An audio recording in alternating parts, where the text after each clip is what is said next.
Yo, what's up, guys?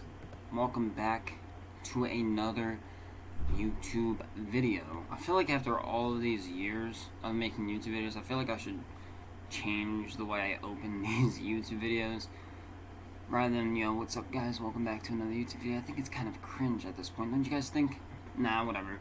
But, dang, it's been such a long time coming, man. I'm finally gonna review Gerald's game.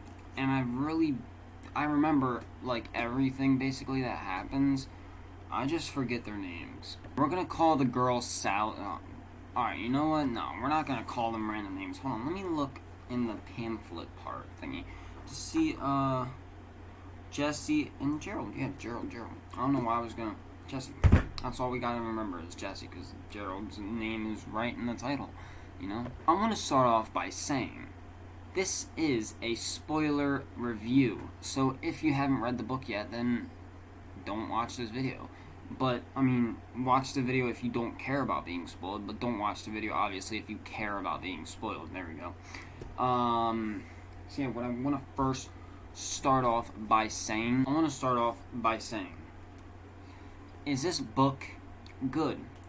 Yeah, it's actually really good, surprisingly. Is this book freaky?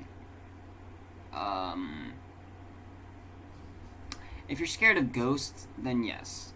If you're referring to the sexual activities that this book does not, or well, Stephen King does not hold back writing about, then yes, this is a freaky ass book. Kind of works both ways. It's freaky in a scary sense, and it's also freaky in a sexual,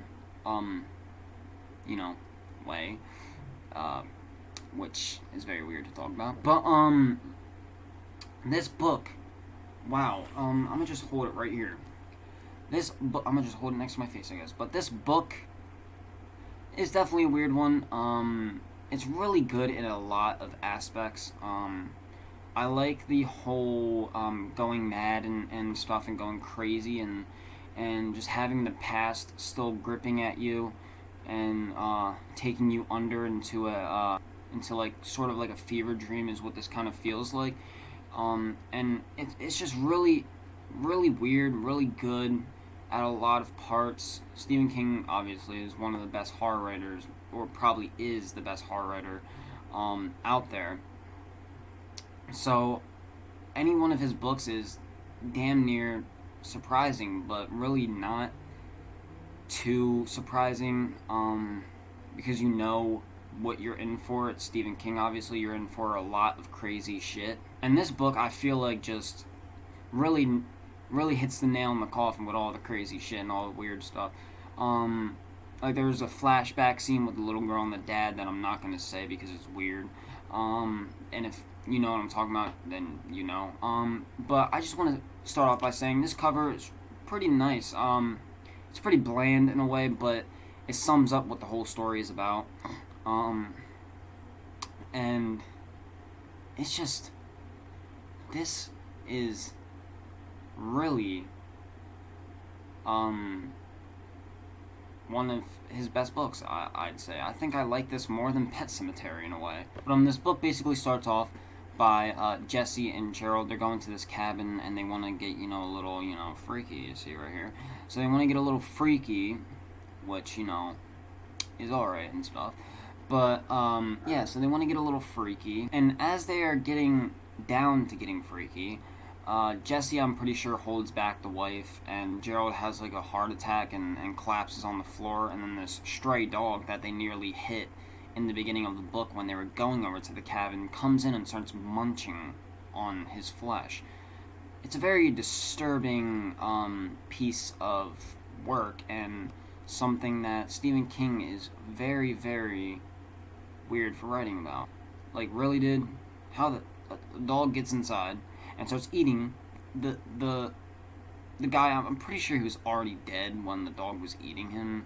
I don't remember if he was still alive. I'm pretty sure he had like a heart attack and died. And then after that, Jessie is just handcuffed to the bed the whole time, and she's having like these flashbacks of her sister, I'm pretty sure, her mom, her dad, all just weird shit. That's basically what the whole story is about, and her trying to, you know, like, conduct a way how to get out of the handcuffs, even though it's clear as day what the hell you have to do. Break your wrists. And when you break your wrists, all the bones slide like butter because they're broken. They're not connected anymore. So you can get your hand free out of there pretty fast if you just break your wrist. But that's the thing.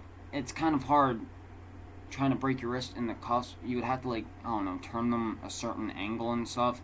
But she doesn't break her wrist. I'm pretty sure she, like, cuts, like, half of her hand off, which is pretty grotesque. It's a little it's a little disturbing. But I mean, hey, anything for survival. But that's really what the whole book is about. It's nothing crazy. She cuts like half of her wrist off and ends up pulling the mangled piece out of her handcuff, and somehow finds the strength to lug a whole big queen-size bed to the phone, which is very you know, something that I don't see happening, especially with the state of mind and the and what's that word? I forget the word, but like she's very tired, and I just don't see with her exhaustion how she would end up pulling a big bed like that. But I guess if you find the strength to want to survive, then anything's possible. I mean, you see it in movies all the time. That's really about what the whole story is about. If you haven't seen it, it is a movie too, so I did watch the movie. It pretty much is the same exact way to the book. I'm pretty sure she gets out. Does she get out in a different way in the movie? Because when I did put that movie on, I barely paid attention.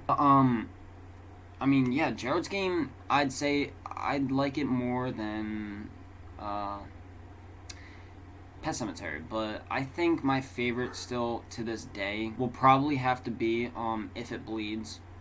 I like those 4 stories in that book. They're all really consistent, and this was a consistent story, you know? It wasn't trying to hold back what it's about, and the title, the cover, everything really sums up the whole story, and I really enjoyed it. I think you guys should definitely check it out. Like I said, it's a weird one. It's like a fever dream, man, which makes it really good. It's not boring, even when, you know, you're reading about this girl just sitting and stuck on a bed for a couple of days. It's really not boring.